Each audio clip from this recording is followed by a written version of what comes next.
Mumbai Pune expressway 24 तासांहून अधिक काळ बंद आहे। काल सायंकाळी टँकर पलटून प्रोपेलिन गॅसची गळती झाली। प्रोपेलिन गॅस अत्यंत ज्वलनशील आहे, त्यामुळे महामार्ग पोलीस आणि स्थानिक प्रशासनाचं सुमारे 40 जणांचं पथक लगेच घटनास्थळी पोहोचलं।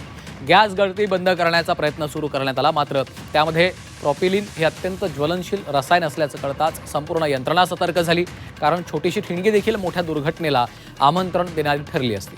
तातडीनं तज्ज्ञांना पाचारण करण्यात आलं। त्यांनी पाहणी केली, कुठलीही घाई करून चालणार नाही असं सांगितलं। राज्य सरकारला परिस्थितीच्या गांभीर्याची माहिती देण्यात आली। लगेचच बीपीसीएल आणि एनडीआरएफला पाचारण केलं। आज पहाटे 4:30 वाजल्यापासून त्यांनी परिस्थिती हाताळायला सुरुवात केली आहे। आतापर्यंत टँकरचे 2 व्हॉल्व बंद करण्यात यश आलेलं आहे। एका ठिकाणाहून गळती सुरू आहे।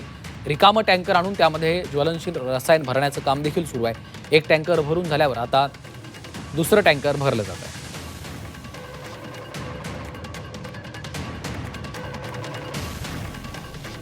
तर याबाबत आता चौकशी करून शिफारशींसह सविस्तर अहवाल सादर करण्याचे निर्देश मुख्यमंत्र्यांनी दिलेले आहेत। चैत्राली राजापूरकर आमच्या प्रतिनिधी सध्या फोनलाईनवरून आपल्यासोबत जोडल्या गेलेल्या आहेत। चैत्राली, मुख्यमंत्र्यांनी आता या प्रकरणामध्ये चौकशीचे अहवाल देण्याचा देखील निर्देश दिलेला आहे, काय अपडेट्स आहेत? निश्चितच आपण पाहायला गेलं तर 25 तासापासून मागील पुणे मुंबई एक्सप्रेस हायवे हा टँकर पलटी झाल्यामुळे बंद आहे आणि त्यामुळे मोठ्या प्रमाणात वाहतूक खोळंबली, प्रवाशांचे हाल झालेले आहेत आणि या सर्व प्रवाशांनी जे आहे ती IRB कंपनी प्रशासनावरती जे आहे ते ताशेरे ओढलेले आहेत, त्यांच्याविषयी नाराजी व्यक्त केलेली आहे। मात्र आता हा टँकर जो आहे तो बीपीसीएलचा जो टँकर होता, जो ज्वलनशील गॅस जो आहे तो घेऊन चाललेला होता, हाच त्यानंतर मोठी यंत्रणा कामाला लागलेली होती। मात्र 25 तासानंतरही त्यांना अपयश येत होतं। मात्र आता जे आहे ते या यंत्रणा ज्या आहेत त्या कामाला लागलेल्या आहेत। हा टँकर मधील गॅस जो आहे तो इतर टँकर मध्ये शिफ्ट करण्याचं काम सुरू आहे आणि काही वेळानंतरच ही ट्रॅफिक जी आहे ती सुरळीत होण्यासाठी मदत होणार आहे। मात्र तब्बल 25 तास झाले वाहतूक कोंडी आहे, वाहतूक खोळंबलेली आहे, त्यामुळे निश्चितपणे लहान मुलांसह निश्चितच त्यामुळे आपण पाहतोय चैत्राली, आता मोठ्या प्रमाणात प्रवाशांचे देखील हाल होत आहेत। 25 तासांनंतर पुणे मुंबई एक्सप्रेसवेवरची वाहतूक आता धीम्या गतीनं सुरू झाली आहे। उर्से टोल नाक्यावरील वाहनं मुंबईच्या दिशेनं रवाना होऊ लागलेली आहेत। मुंबईवरून पुण्याकडे येणाऱ्या एका लेनवरून ही वाहतूक सुरू करण्यात आली असली तरी अपघातग्रस्त टँकरमधील गॅस अन्य टँकरमध्ये शिफ्ट करण्यासाठी 3 ते 4 तासांचा अवधी लागणार आहे। त्यामुळे वाहतूक पुण्याकडनं मुंबईकडे जाणाऱ्या लेनवरून सुरू होण्यासाठी आणखी 4 तासांचा अवधी लागणार आहे। मात्र या वाहतूक कोंडीत अडकलेल्या प्रवाशांनी IRB प्रशासनावर नाराजी व्यक्त केली आहे। टोल घेऊन देखील कोणत्याही प्रकारची उपाययोजना सर्वसामान्य नागरिकांना नाही, अशी भावना वाहनधारक व्यक्त करत आहेत। लेस आहे, लोकांचे हाल व्हायला सकाळ कोणी विचारायला, आता सुद्धा विचारत नाही कोणी। उगा हे का होईल का होईल म्हणते, ही भाषा उमरडीची भाषा बोलते पोलीस सुद्धा, कोणी विचारत नाही। आता पुढे जातो गेले गेले असं ही भाषा उमरडीची। पुण्यावरून निघाले, आता वाशीला जायचंय मला 3 वाजता का मार्केटमध्ये। इथं अडकले तर अजून इथंच आहे, अजून गॅरंटी नाही म्हणते। 5:30ला निघालोय बारामतीवरनं, इथं 9 वाजता आलो। 9 वाजता इथं अडकलो। MPSC UPSC जी पोरं माझ्या गाडीमध्ये होती, तर ती गाडीच्या परीक्षेसाठी पेपरसाठी इंटरव्ह्यू साठी जायचं होतं त्यांना। एवढं अक्षरशः रडत होती पोर, मग कसं जायचं किती वाजता होता पेपर? त्यांचा पेपर मला वाटतं 4 वाजता होता आणि एकाचा काल म्हणजे उद्या आहे। तो म्हणजे इथं म्हणे 15 तास लागते का 2 ते 20 दिवस लागते, काय सांगता येत नाही म्हणून ती पोर रडत होती। प्रोपेलिन गॅस असलेला म्हणजे हायली एक्सप्लोजिव्ह गॅस असलेला हा जो टँकर आहे या ठिकाणी पलटी झालेला आहे आणि हा मुंबई कॉरिडॉर या ठिकाणी पलटी झालेला आहे। त्यामुळं मुंबईला जाणारी वाहतूक पूर्णपणे थांबवण्यात आलेली आहे। पण तीच वाहतूक आम्ही पुणा लेनच्या आधारे एक मार्गिका त्या ठिकाणी पुणा लेनची वापरून ती मुंबईसाठी आम्ही उघडण्यात आलेली आहे। आणि या संदर्भात अधिकचे अपडेट्स घेऊयात। ओम देशमुख आमचे प्रतिनिधी सध्या आपल्यासोबत जोडले गेलेले आहेत। ओम, आपण पाहतोय 25 तास उलटून गेलेले आहेत, आता काहीशी धीम्या गतीनं वाहतूक पुन्हा एकदा सुरू झाल्याचं समजतंय, काय सध्याची परिस्थिती आहे? निश्चितच आपण पाहतोय की खरं तर मुंबई पुणे एक्सप्रेसवरती झालेली ही सगळी जी काही वाहतूक कोंडी आहे त्याची नेमकी कारण काय होती किंवा कोणत्या खरं तर घटनाक्रमामुळे ह्या सगळ्या जो वाहतूक कोंडीचा फटका मुंबई पुणे या रस्त्यावरती नागरिकांना सहन करावा लागला या संदर्भात चौकशी करण्याचे आदेश मुख्यमंत्री देवेंद्र फडणवीस यांच्याकडे देण्यात आले आहेत.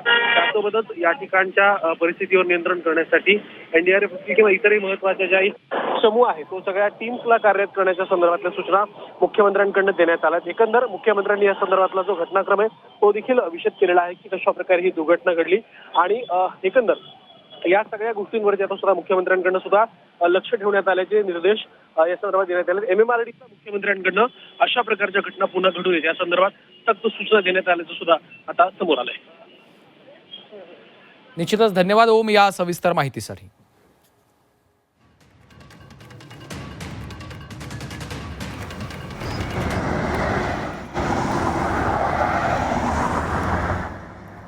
तर एक्सप्रेस वेवर वाहतूक कोंडी झाल्यामुळे आता एसटी बसला देखील त्याचा मोठा फटका बसतोय. स्वारगेटवरून मुंबईला जाणाऱ्या 120 फेऱ्या रद्द करण्यात आल्यात. मुंबईकडे येणाऱ्या प्रवाशांचे मोठे हाल होत आहेत. सर्व बसेस स्वारगेट आगारामध्ये उभ्या करण्यात आल्यात. प्रवास कसा करावा हा मोठा प्रश्न प्रवाशांच्या समोर आता उभा ठाकलाय.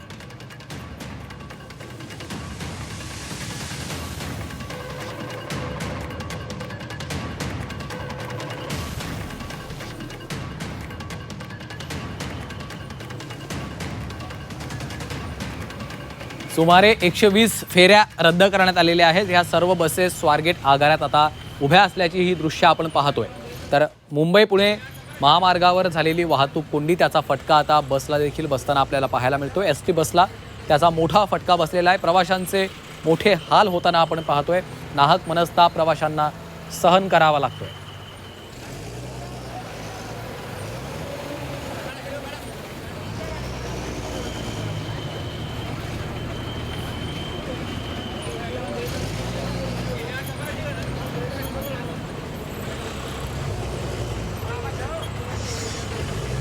तर मुंबई पुणे एक्सप्रेस वे 24 तासांहून अधिक काळापासून बंद आहे. आपण पाहतोय काल सायंकाळी टँकर पलटून प्रोपेलिन गॅसची गळती झालेली होती. हा गॅस अत्यंत ज्वलनशील आहे. त्यामुळे महामार्ग पोलीस आणि स्थानिक प्रशासनाचं सुमारे 40 जणांचं पथक तिथं पोहोचलं. गॅस गळती बंद करण्याचा प्रयत्न त्यांनी केला. मात्र प्रोपेलिन अत्यंत ज्वलनशील रसायन असल्याचं कळताच संपूर्ण यंत्रणा सतर्क झाली. कारण छोटीशी ठिणगी देखील दुर्घटनेला आमंत्रण देणारी ठरू शकते. त्यामुळे तातडीनं तज्ज्ञांना बोलावण्यात आलं. त्यांनी पाहणी केली. राज्य सरकारला या परिस्थितीचं गांभीर्य कळवण्यात आलं. त्यानंतर BPCL असेल, NDRF असेल त्यांच्या टीम तिथं पोहोचल्या. आज पहाटे 4:30 वाजल्यापासून त्यांनी परिस्थिती हाताळायला सुरुवात केली. आतापर्यंत टँकरचे 2 व्हॉल्व बंद करण्यामध्ये यश आलेलं आहे. एका ठिकाणावरनं मात्र गळती अद्यापही सुरूच आहे. त्यामुळे रिकामे टँकर आणून त्यामध्ये आता हे ज्वलनशील रसायन भरण्याचं काम सध्या सुरू आहे असं समजतंय. आता हळूहळू ट्रॅफिक त्या ठिकाणी काही गाड्या ह्या निघताना आपल्याला पाहायला मिळतात. गेल्या 24 तासांपेक्षा अधिक काळापासून एक्सप्रेस वे बंद झालेला आहे. त्यामुळं प्रवाशांचा मोठा खोळंबा झालेला आहे.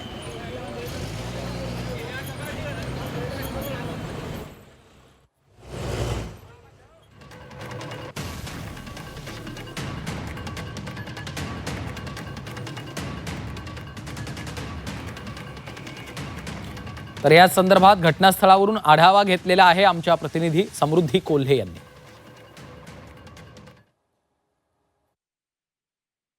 मी आता यावेळेस आडोशी बोगद्याजवळ आहे. काल सायंकाळी 5:15च्या सुमारास या ठिकाणी टँकर उलटल्याची घटना घडली होती.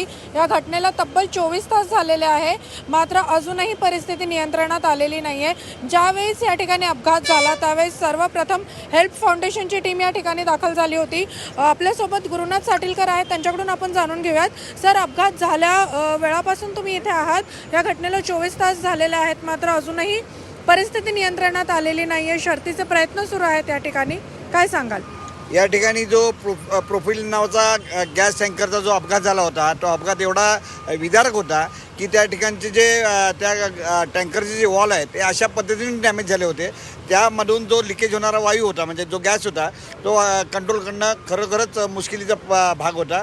परंतु कालचा दिवस असेल, दीपक नायट्रेट कंपनी असेल, नंतर रिलायन्स फाउंडेशनची टीम असेल, अशा काही कंपन्या काल आल्या होत्या आणि आज मेक इलेक असेल, BPCL कंपनी असेल, रिलायन्सची टीम असेल आणि बाकी तालुक्यातल्या बऱ्याच फायर ब्रिगेड टीम या ठिकाणी दाखल झाल्या. सर्वांनी एकमताने या ठिकाणी निर्णय घेतलेला आहे की त्या टँकरमधला लिकेज कंट्रोल करत असताना त्यामध्ये जो गॅस आहे तो गॅस दुसऱ्या टँकरमध्ये ट्रान्सफर करायचा आणि त्या दृष्टिकोनाने या ठिकाणचा जो गॅस लिकेजचा जो प्रॉब्लेम तो सॉल्व्ह करण्याचा प्रयत्न सुरू केलेला होता. त्याला काही अंशी यश आलेलं आहे आणि अशा रीतीने अजून काही वेळामध्ये हा जो 24 तासाचा जो बॅकलॉग होता तो पूर्ण करून आम्ही कुठेतरी एका निर्णायक परिस्थितीवरती आलेलो आहोत. आपण बघू शकता की मागं एका टँकर थ्रू दुसऱ्या टँकरमध्ये जी वायू गळती होत होती तो जो वायू आहे तो टँकरमध्ये फिलिंग करण्याचं काम सध्या सुरू आहे आणि मुंबईकडे जाणारी 1 लेन आणि पुण्याकडे जाणारी 2 लेन अशा प्रकारे वाहतुकीचं नियंत्रण करण्यात आलेलं आहे. व्हिडिओ जर्नलिस्ट संदीपसह समृद्धी कोल्हे, खालापूर, रायगड.